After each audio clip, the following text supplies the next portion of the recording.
Solid record. Chikagandamina DS Kido hakuna Mungu. Muri vanhu vekuziva muri veukama, munopika miko kuti ndisafema, kutumira mepo kuti ndisararama. Manje handibvume kuparara, maida kupatsanura nyama nemweya, mondicherera pasi pasi, kutumira zvidhoma ndisafema. Kana ndafa moti rest in peace, maida kupatsanura nyama nemweya, mondicherera pasi pasi, kutumira zvidhoma ndisafema.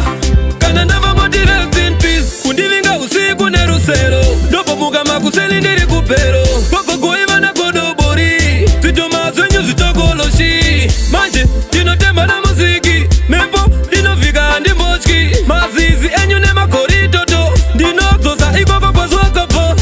Maida kupatsanura nyama nemweya, mondicherera pasi pasi, kutumira zvidhoma ndisafema.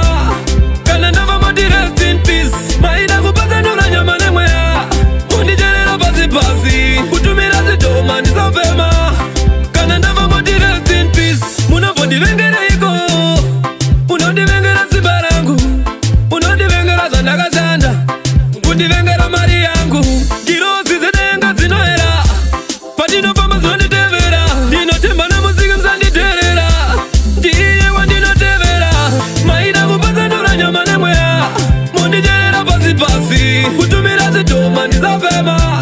Kana ndafa moti rest in peace, maida kupatsanura nyama nemweya, mondicherera pasi pasi, kutumira zvidhoma ndisafema.